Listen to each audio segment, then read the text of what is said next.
spell. Okay. The Adventure of the Three Garridebs. It may have been a comedy, or it may have been a tragedy. It cost one man his reason, it cost me a bloodletting, and it cost yet another man the penalties of the law. Yet there was certainly an element of comedy. Well, you shall judge for yourselves. I remember the date well, for it was the same month that Holmes refused knighthood for services which may have been some day described. I only refer to the matter in passing, for in my position of partner and confidant, I am obliged to be particularly careful to avoid any indiscretion. I repeat, however, that this enables me to fix the date, which was the latter end of June of 1902, shortly after the conclusion of the South African War. Holmes had spent several days in bed, as was his habit from time to time, but he emerged that morning with a long foolscap document in his hand and a twinkle of amusement in his azure grey eyes.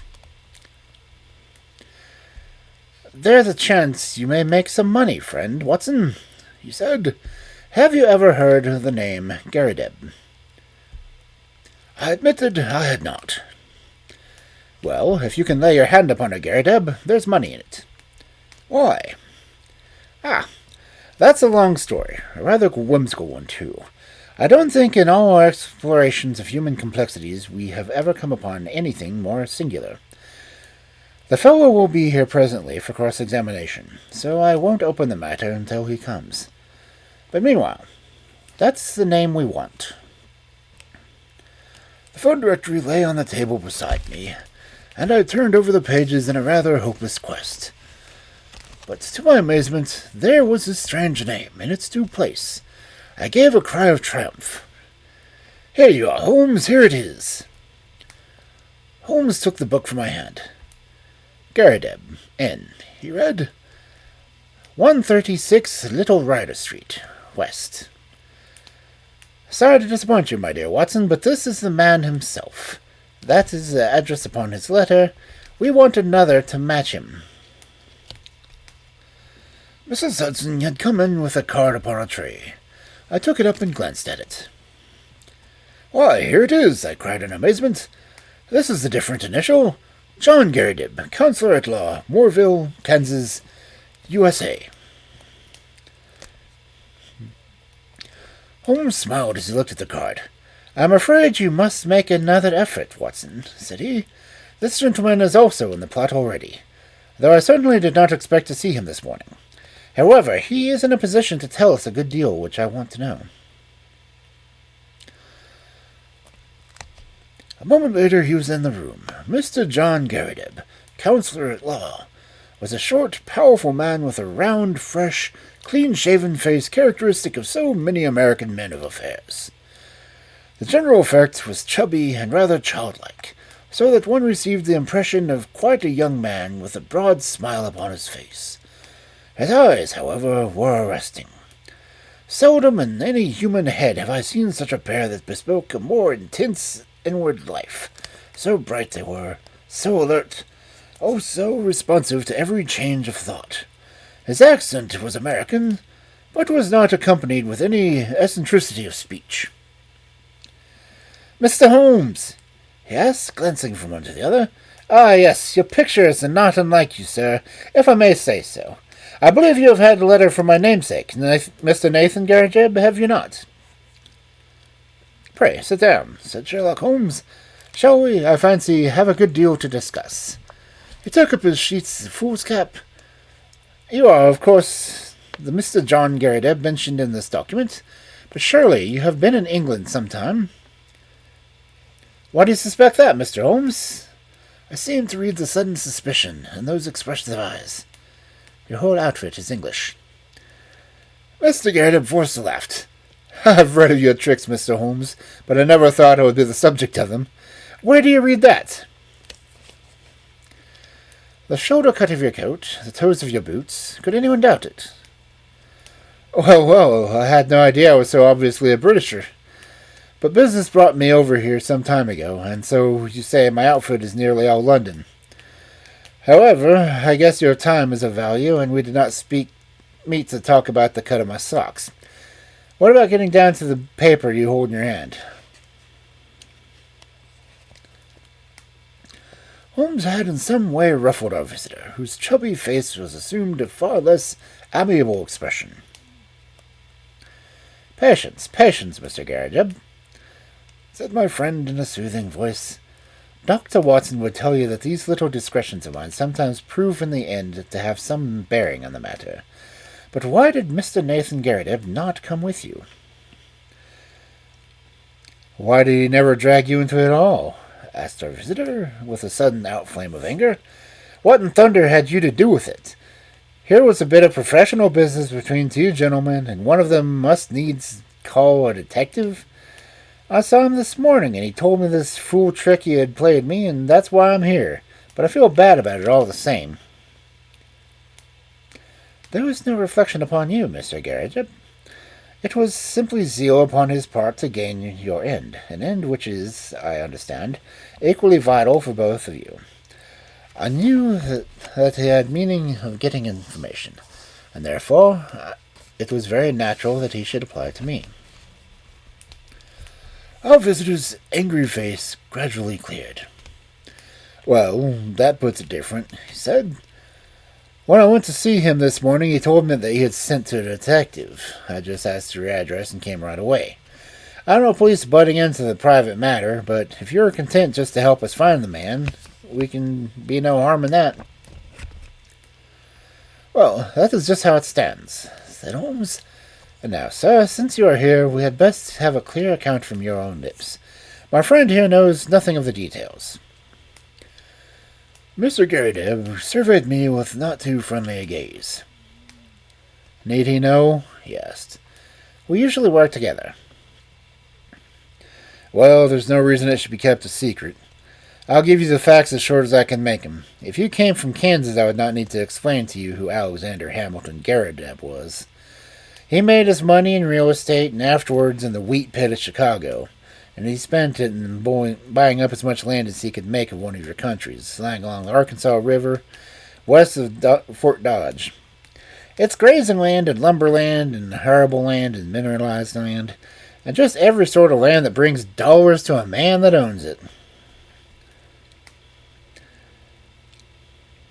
He had no kith nor kin, or if he had, I never heard of it. But he took a kind of pride in the queerness of his name. That was what brought us together. I was in the line at Topeka, and one day I had a visit from the old man, and he was tickled to death to meet another man with his own name. It was his pet fad, and he was dead set to find out if there were any other Garridebs in the world. "Find me another," said he. I told him I was a very busy man and could not spend my life hiking around the world in search of Garridebs.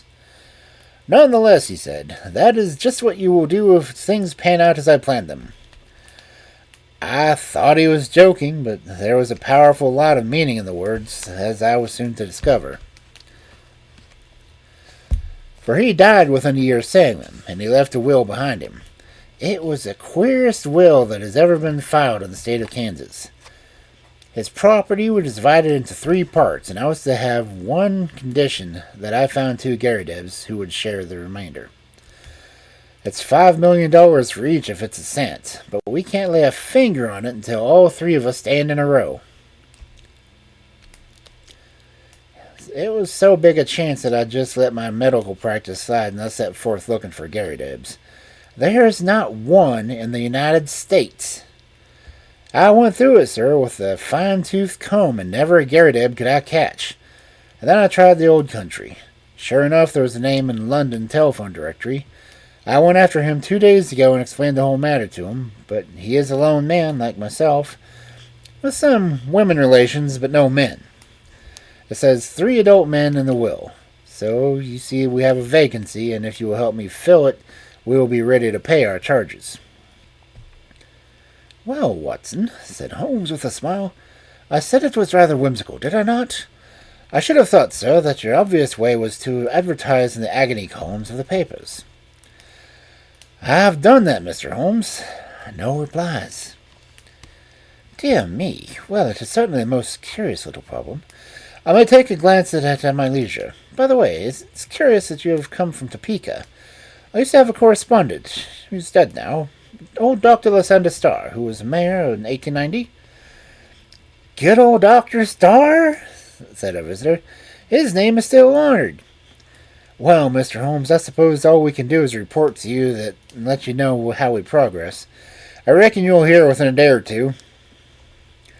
With this assurance, our American bowed and departed. Holmes had lit his pipe, and he sat for some time with a curious smile upon his face. Well, I said at last, I'm wondering, Holmes, just wondering. At what? Holmes took his pipe from his lips. I was wondering, Watson, what on earth could be the object of this man is telling us such a rigmarole of lies. I nearly asked him so, for there were many times when a brutal frontal attack is the best policy, but I judged it better to let him think he had fooled us. Here is a man with an English coat frayed at the elbow and trousers bagged at the knee, with a year's wear. And yet by this document and by his own account he is a provincial American, lately landed in London. There have been no advertisements in the Agony columns.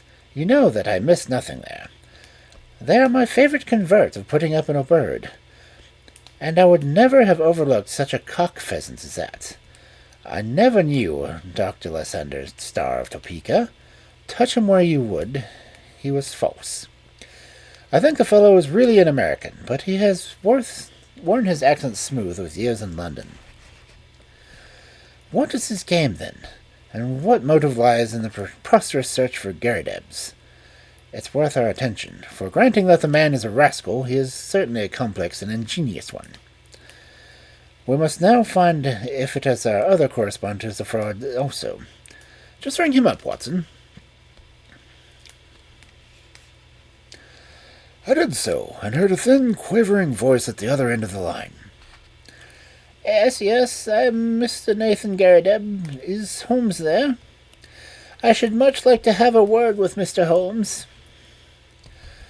My friend took the instrument, and I heard the usual syncopated dialogue. Yes, he has been here. I understand that you don't know him.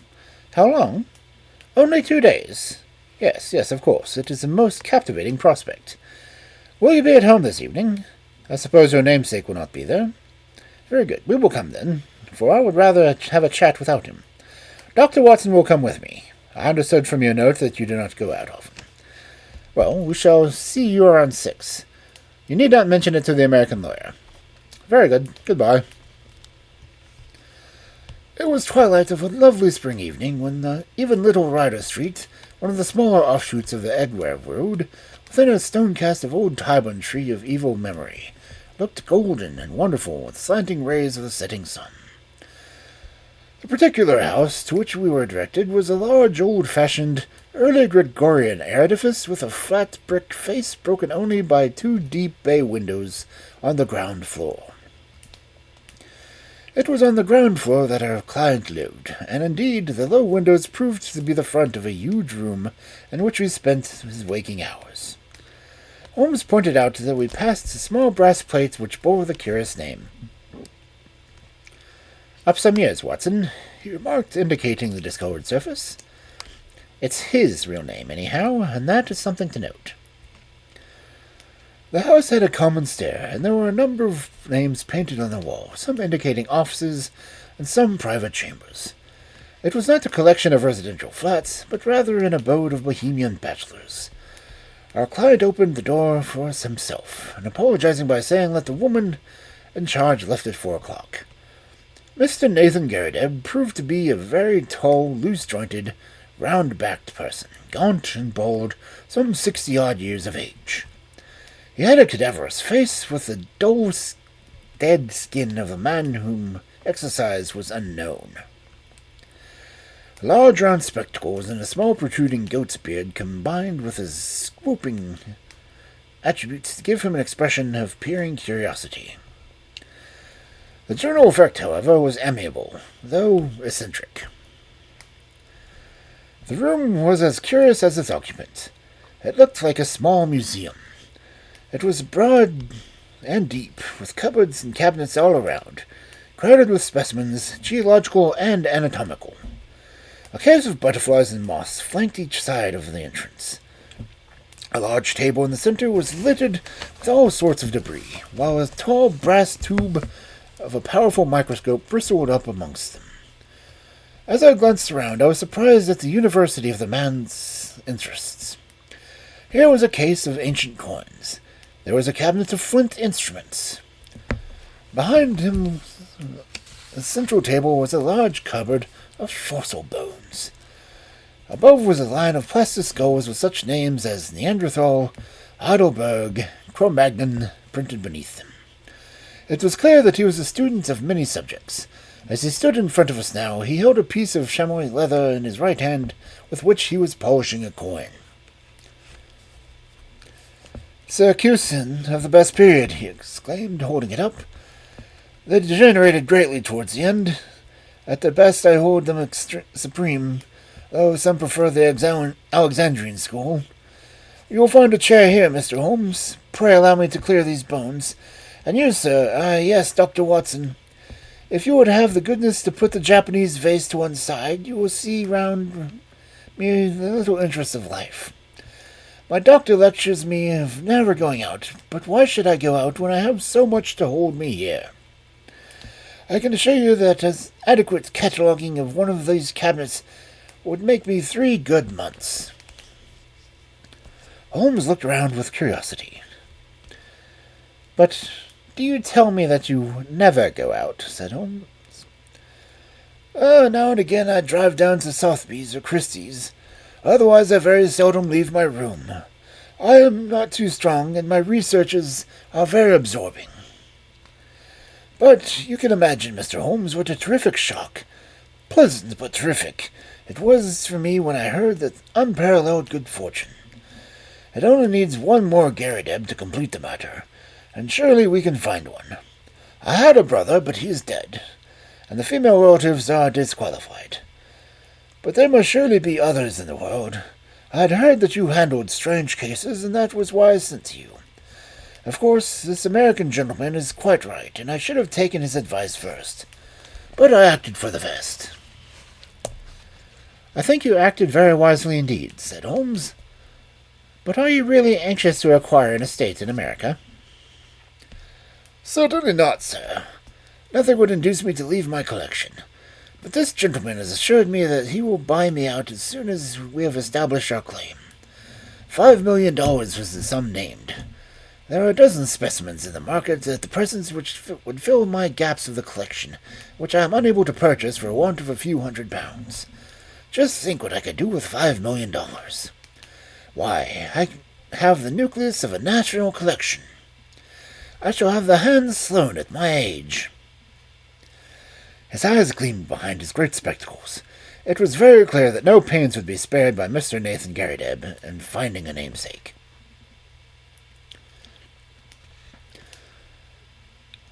"I merely called to make your acquaintance, and there is no reason why I should attempt to interrupt your studies," said Holmes. "I prefer to establish personal touch with those whom I do business. There are a few questions I need to ask, and I have for you your very clear narrative in my pocket, and I filled up the blanks with this American gentleman called. I understand that up to this week you are unaware of his existence?" "That is so. He called last Tuesday." "Did he tell you of our interview today?" "Yes, he came straight back. He had been very angry." "Why should he be angry?" "He seemed to think that it was some reflection of his honor, but he was quite cheerful again when he returned." "Did he suggest any course of action?" "No, sir, he did not." "Has he had, or asked for, any money from you?"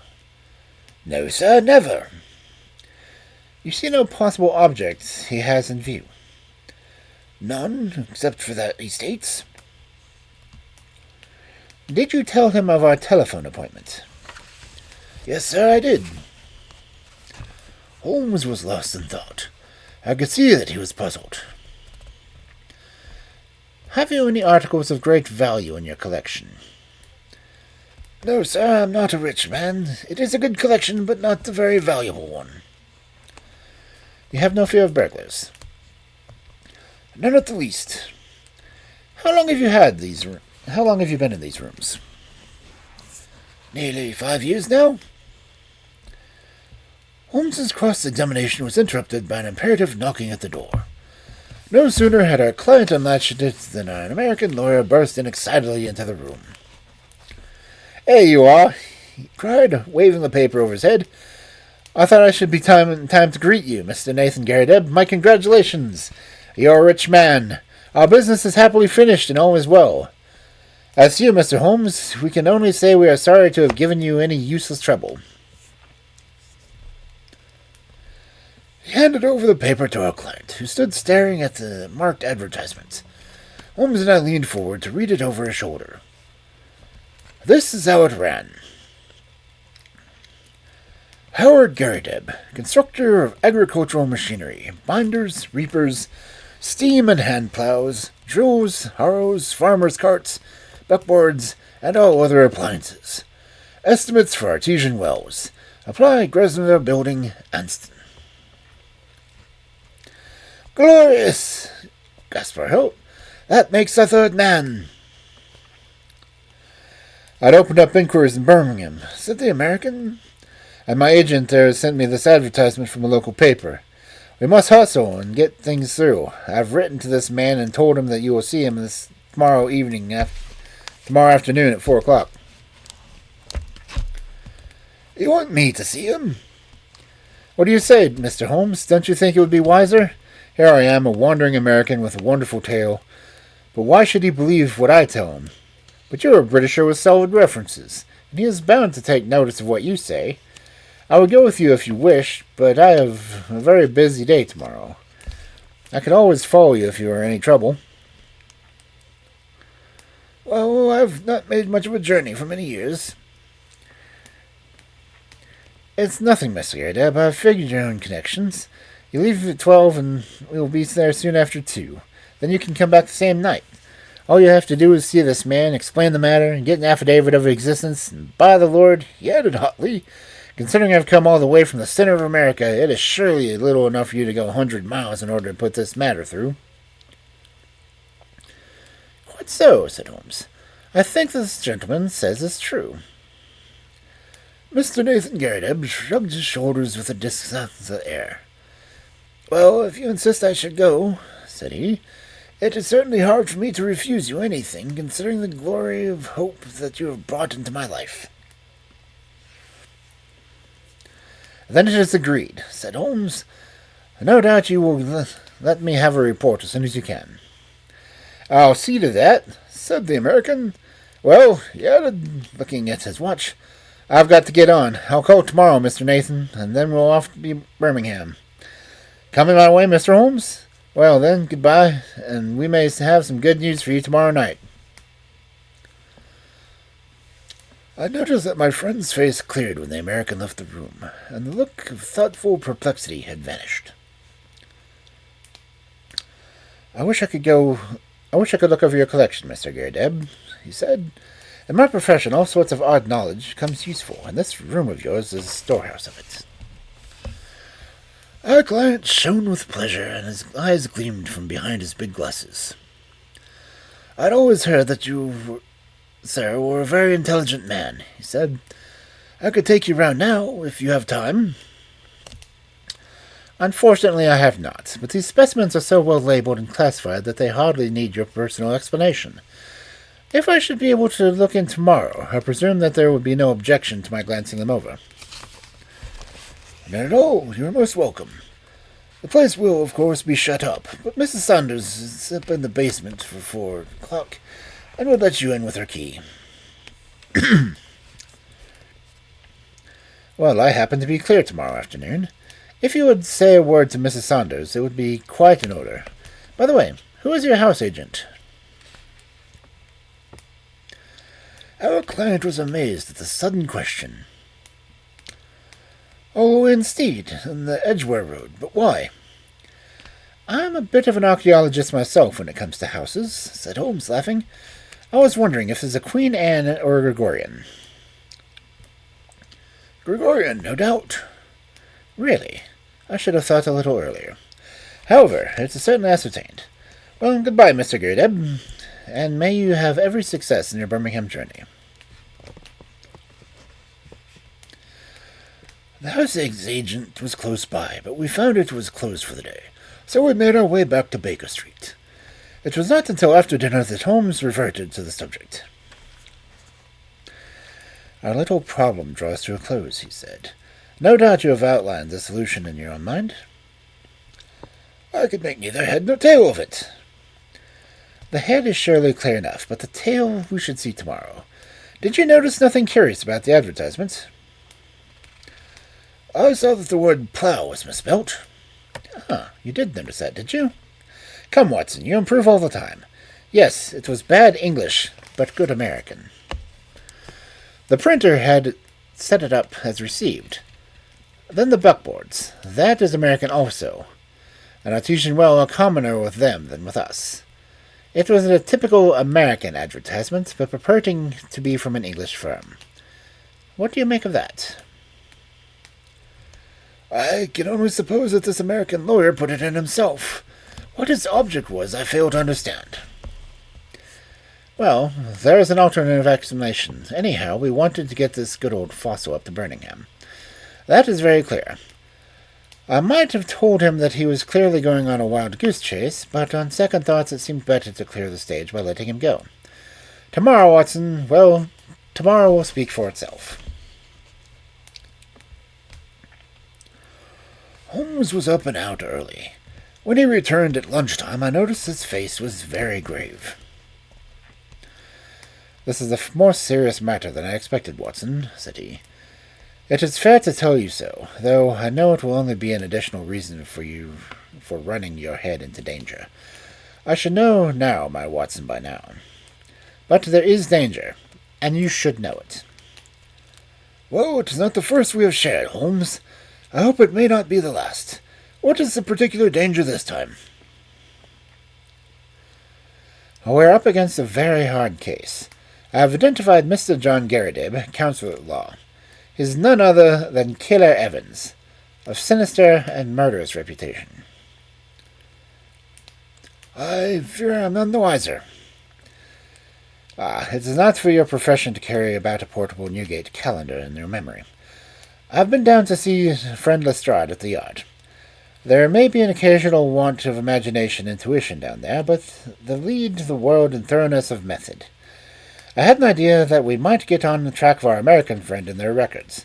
Sure enough, I found the chubby face smiling at me from the Rogues' Portrait Gallery.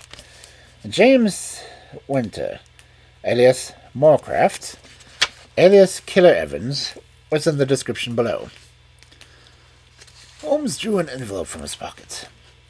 I scribbled down a few points from his dossier. Aged 44, native of Chicago, known to have shot 3 men in the States, escaped from penitentiary through political influence, came to London in 1893, shot a man over cards in a nightclub at the Waterloo Road in January 1895. Man died, but he was shown to have been the aggressor in the row. Dead man was identified as Roger Prescott, famous forger and coiner of Chicago. Killer Evans, released 1901. Has been under police suspicion ever since, but so far as known he has led an honest life. A very dangerous man, usually carries arms and is prepared to use them. That is our bird, Watson. A sporting bird, as you must admit. But what is his game? Well, it begins to define itself. I've been to the house agents. Our client, as he told us, has been there for 5 years. It was unlet for a year before then. The previous tenant was a gentleman at large named Waldron. Waldron's appearance was not well remembered at the office. He had suddenly vanished, and nothing more could be heard of him. He was a tall, bearded man with very dark features. Now, Prescott, the man known as Killer Evans had shot, was, according to Scotland Yard, a tall, dark man with a beard. As a working hypothesis, I think we may take it that Prescott, the American criminal, used to live in the very room which our innocent friend now devotes to his museum.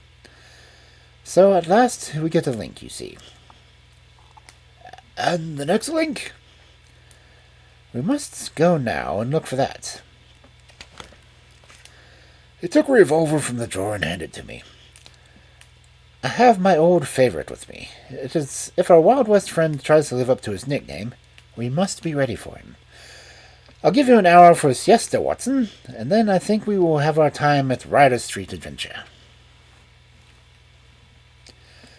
It was just 4 o'clock when I reached the curious apartment of Nathan Garrideb.